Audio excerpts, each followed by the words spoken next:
Yay! Finally, we get to use rules for differentiation. No more formal definitions. Woohoo! Starting with our first rule of derivatives. If you're taking the derivative of a constant function, let's just call that c, the derivative of that is 0. That is how easy that is. We don't have to use a formal definition to figure that out. Now, the reason for that is when you sketch the graph of a constant function. So let's say our constant function is f of x equals some constant c. Well, let's just say that constant c is positive. If you were to sketch the graph of f of x equals c, it would just be a horizontal line. That is the graph of f of x equals c. Now, if you remember, the derivative is the slope of the line tangent to the graph of f. Well, the graph of f is horizontal all the time because it's a constant function, so the slope everywhere is equal to 0. Therefore, the derivative of that function is equal to 0. That was easy. Next one is also easy. It says that if you want to take the derivative of a power of x, so n is any number, then you simply bring that power in front of x, and then the new power is that power minus 1. So a couple examples of that would be, let's say you had that f of x is equal to x to the third. Well, the derivative of that would be 3x squared. It's that simple. You don't have to use formal definition anymore. So Tyler, if you're watching, that one's for you. Constant multiple rule says if you have the derivative, or excuse me, if you're taking the derivative of some constant c times some other function f of x, then you would just simply multiply that constant, it doesn't change, to the derivative of f. So it would just be that constant times f prime of x. So as an example, let's say I wanted to take the derivative of f of x being 4x to the third, let's just say. So that would be my constant, and that would be my f of x, this whole power of x. So according to this rule, I just take that 4 and multiply it to the derivative of f of x. So I would just do 4 times the derivative of x to the third, and we found that earlier to be 3x squared. And so that simply equals 12x squared. It's that simple. And then the sum and difference rule says, let's say you're trying to find the derivative of either a sum or a difference of two different functions, f of x and g of x. All you would have to do is take their derivatives separately and then either add or subtract them depending on what they were doing originally. Okay, so an example of that. Let's say we were trying to find the derivative of x to the third plus 7x. Well, I would first find the derivative of x to the third, whatever that is. Then I would find the derivative of 7x, whatever that is, and then add them together. Well, we did the derivative of x to the third right up here earlier. That's 3x squared. That part's easy. And then let's talk really quick about the derivative of 7 times x. I could use the constant multiple rule and the power rule, but it's almost easier to just show you something else. The graph of 7x would be a straight line with a slope of 7.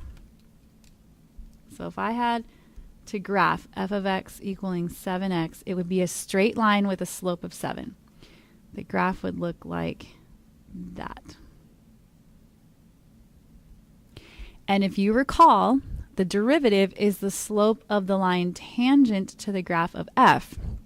But linear functions, which is what 7x is, linear functions have a constant slope. Their slope never changes. the slope for this line at any point x is going to be 7. Therefore, the derivative of this line at any point is going to be 7. So maybe we'll make up our own rule. That's not even a separate rule, but we're going to make it up. I'm going to put it down here. Let's call it the linear function rule. If you're taking the derivative of, let's just call it a constant times x to the first power. That's what makes it linear, is because it's x to the first power. Well, that constant, like we looked at here, is just the slope. So that derivative, which is the slope of the line tangent, would just be whatever that constant is. And there you go. That's our own little made-up rule. So let's go ahead and do example 1, which is going to use the difference rule because it's a difference of two functions. And I think I'm going to just rewrite it slightly so I can see that this has a constant of 1/3. So that's going to be my constant. And then same here, this has a constant of -1. So I can kind of keep that straight.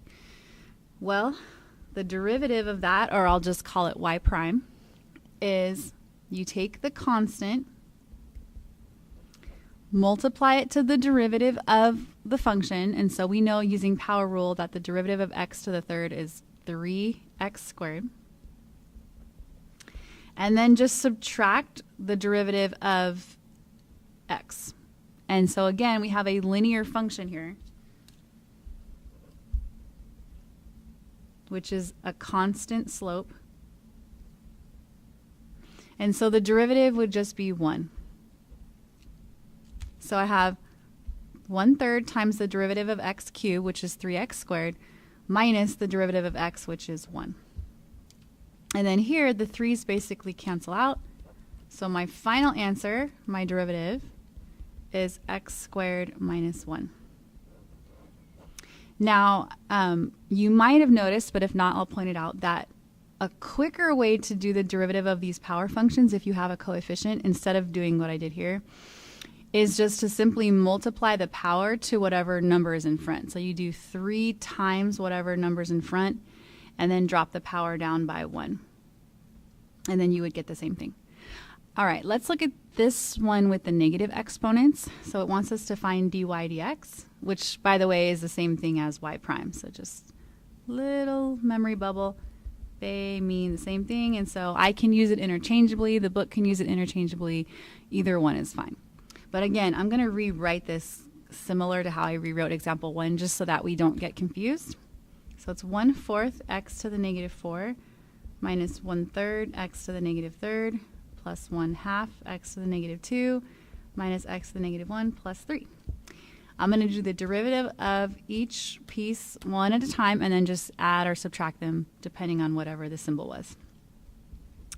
So dy dx is going to be -4 times 1/4,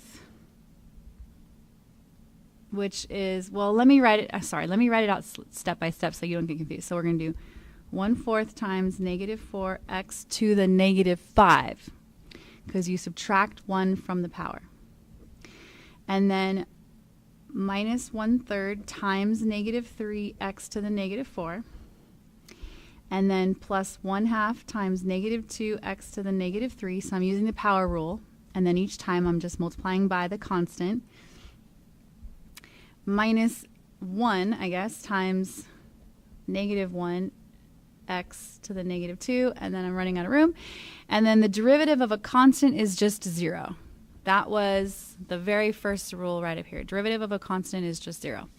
So the last part is there's nothing there. So then now we'll simplify a little bit. So these are going to cancel, leaving me with -1 x to the -5. These are going to cancel, and so are the negatives, leaving me with +1 x to the -4. Those are going to cancel, leaving me with -1 x to the -3. And then the negatives cancel there, leaving me with positive x to the -2. And there's our derivative. In example 3, we're being asked to find the tangents to the curve at the points where the slope is 0. So this is just sort of a short version of asking for the equation of that line. So we're going to have to use the point slope form. But it wants those equations when the slope is 4. Now, if you recall, the slope is the derivative of the function, f prime of x, or in this case, sorry, y prime. So let's go ahead and find, let me call it y prime just to stick with the notation in this problem, even though they mean the same thing. So we need to find out what y prime is, and so we're going to use the power rule because it's a polynomial. And I'm going to go piece by piece using the sum rule. So the derivative of this is 3x squared for the first part, and then this is linear, so you just take the slope of that function, which is 1. So there's my derivative. And I want to find the equations of the tangent lines when the slope is 4. So I'm going to incorporate this part into the problem, and I'm going to set this slope equal to 4 and figure out what x makes that happen. So I have 3x squared equals 3 because I subtract a 1 from both sides. I get x squared equals 1 because I divide by 3. So I know that when x is either positive 1 or negative 1, the slope of the tangent line will be 4. So then let's go ahead and find the equations of those lines. So the first one I have, I need to find the points too. So I need to plug 1 and negative 1 into the original function. So y evaluated at 1 is equal to 1 cubed plus 1, which is 2. Y evaluated at negative 1 is equal to negative 1 to the third plus negative 1, which is negative 2. So now I'm going to go ahead and write my equations. So equation number 1, or line number 1, I guess, is y minus 2 equals the slope of 4 that we found earlier times x minus 1. And then line number 2 is y plus 2 for this point equals 4, because the slope was 4 both times x plus 1. So we answered the first part. We found the tangents to the curve at the points where the slope is 4. So here's our two equations of the tangent line. Let's just take a look with our calculator to see if we did that right. So if you type in the equation x cubed plus x, let's go to our y equals. We'll do x to the third plus x. There is our function. And then we found the line's tangent at 1 and negative 1. So let's simplify them a little bit just so I could type it into the calculator. So this would be 4x minus 4 plus 2. So that would be 4x. Okay, so it was minus 4 plus 2, so it would be minus 2. And then this line, it would be 4x plus 4 minus 2, so that would be plus 2. 4x plus 2. So let's go ahead and see if we did that right. Yep, those are both tangent. So this is the line tangent when x is 1, and then this is the line tangent when x is negative 1, and they both have slopes of 4. So we did that part, right? Then it wants to know what's the smallest slope the curve could have. Well, if you recall, the derivative is the collection of all the slopes.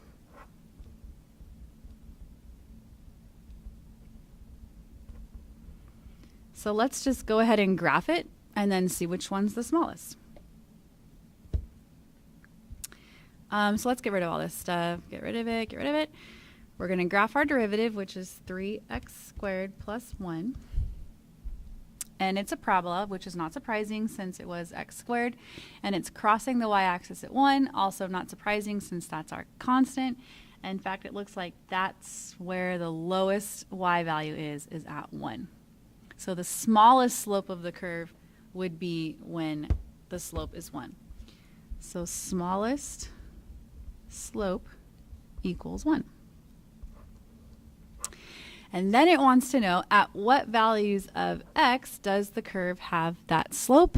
And it looked like, if I go back to the graph, that happened at when x was 0. But to know for sure, we could do second calc minimum, because we're trying to find the lowest value. Go slightly to the left of that minimum, and then slightly to the right of that minimum, and then hit enter. All right, well, my calculator is being fussy, but it's telling me 6.697 times 10 to the negative 7, which is pretty much 0. And if you go to your table of values, when x is 0, that's when y is 1. So the smallest slope happens when x is 0, and the smallest slope equals 1. So we'll just put at x equals 0. All right, that was example 3. Moving on to example 4. Find the x and y intercepts of the line that is tangent to the curve at y equals x to the third at that point. Well, to find the x and y intercepts, we're going to have to find the equation first. So let's find the slope of the line, which, as you recall, is y prime, but we're going to evaluate that specifically at negative 2 because we just want to know the one tangent line at x is negative 2. So we're going to evaluate y prime of negative 2. But let's figure out what y prime is first. So y prime is, using the power rule, is 3x squared. Isn't that so much nicer than using the whole long formula? I hope you're liking that. 3x squared, and then I'm going to evaluate that when x is negative 2. So that's what this line means, by the way, because I know this is the first time I'm using that notation. This line means evaluated at, and then this little guy means x equals negative 2. So I'm going to plug negative 2 in there basically. And I'd get 3 times 4 is 12. So that's my slope. So to get the equation of the line, I do y minus y1, which is plus 8 in this case, equals my slope times x minus x1, which is negative 2 in this case. Let's go ahead and solve that for a y. So this would be 12x plus 24 and then minus 8. And so, right, plus 24 and then minus 8. So that would be 16. So there's the equation of our tangent line. Now, it wanted us to find the x and y intercepts of that tangent line. Well, the y-intercept is easy. That's 16. And then to do the x-intercept, we would just set y equal to 0 and then solve for x. So I'd have 0 equals 12x plus 16. Subtract the 16. Divide the 12. And then reduce. I can take out a 4 from both of those, and I'd be left with negative 4/3. So we have answered the question, which was to find the x and y intercepts of the line that is tangent to the curve at negative 2, negative 8.